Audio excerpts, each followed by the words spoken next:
What's good, ladies and gentlemen? So I just want to make a very quick video letting everyone know that I am in the process of adding 3 more new podcasts, SK Wealth Academy podcasts. As I said, I'm not posting on YouTube anymore, but you can just go to the show notes below to see where you can subscribe to my podcast to be notified of additional new podcasts, and also where you can download the podcast if you want to listen to it later while you're driving to work or going on the subway. So the address is the Tao, T-A-O, of SK Wealth Academy .blueberry, BLUBRRY.net. But just go to the show notes below and you'll see that URL listed. You can go there to download these 3 podcasts. So the 3 podcasts, real quickly, that I have in the process of uploading. I've uploaded episode 6. It's going to be 16, episode 17, episode 18. Episode 16 is basically talks about how perception has become a new reality, meaning that perception rules our lives more than reality. And I talk about 3 particular cases.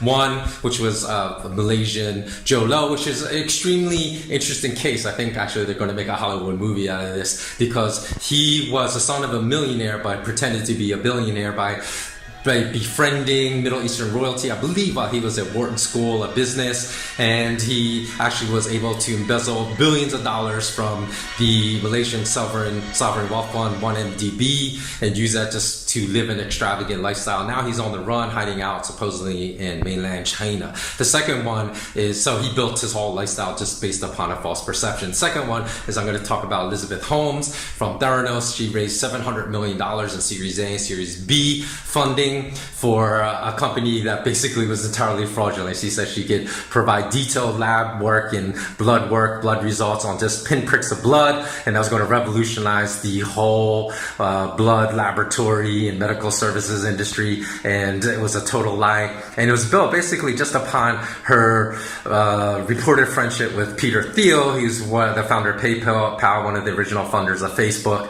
And it's amazing to me that how you can just parlay a close friendship with a billionaire into trust and integrity amongst a whole bunch of other people. People believe if you're friends with a billionaire, that makes you trustworthy, which is crazy to me. And then the third thing I'm going to talk about is basically how, again, all capital markets, like stock markets, bond markets, real estate markets, are built on perception. They run on perception, not on reality. So that's why when crashes happen, when the bubbles burst, that's why this destruction happens in such a rapid fashion, because there's no real foundation to the price distortions that were created by that bubble.